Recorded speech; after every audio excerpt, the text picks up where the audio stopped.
Now I'd like to share with you how to connect a PC running EMGView software with the Nerveäna. This will allow you to have additional information during the surgery and is often helpful to the surgeon and anyone else in the room who's monitoring the surgery. I'm going to connect USB cable to the port on the side of the mini PC here, this netbook computer, and then with the other end of the cable I'm going to attach to the USB port on the back of the Nerveäna. With that connected, I can now launch EMGView software. I get the familiar start screen.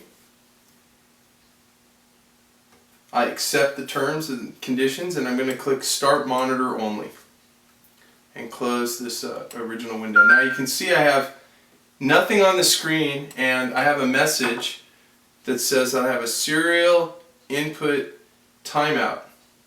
And I believe that it's gave me that indication because the Nerveäna isn't currently turned on. So I'm going to turn on the power button, and now you can see I'm starting to receive a signal from the Nerveäna.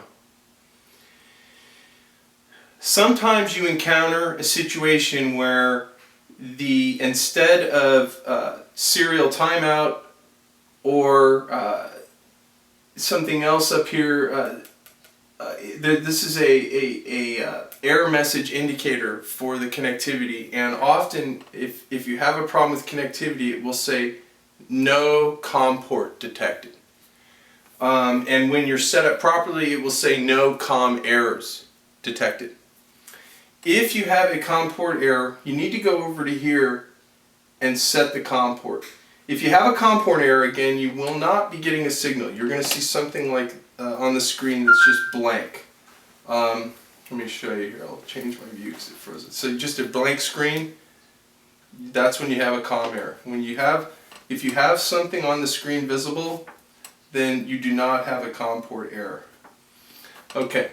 But if you do have one, you're going to go up to the Set COM port, and you can change the COM port setting from 1 to 8. And I recommend going through and trying 4 or 5 or 6. And you can see now I've lost my connection. It's quit working because I changed from the COM port 3, which was what was working. So now I'm going to go back to 3, and you can see everything's working again. And I'll go ahead and just close that menu.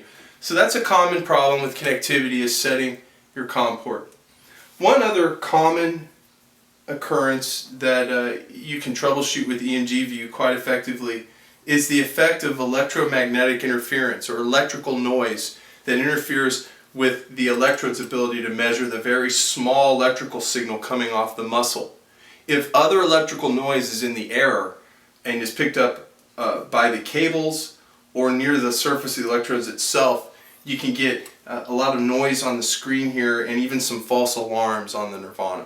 So I'm going to show you an example of electromagnetic interference. I'm going to plug the power cable from the PC computer in here, so the computer is now hooked up to line power. Now immediately you see a greater baseline set of noise. Watch this. I'll pull it out. Look how much less noise is around this computer.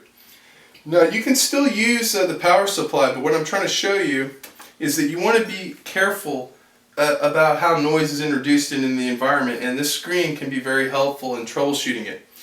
I'll show you now. I'm going to take my electrodes on my arm and I'm going to take them closer to the power cable. Let's see if we can get even more interference. And it's a subtle difference, but the band of noise on the screen is even worse now. And if I were to take a power supply and hold it up near my arm, you'd see the screen completely turn white. So I just wanted to point out that EMGView and the ability to see this baseline noise can help you troubleshoot equipment in the room that may be interfering with your nerve monitoring.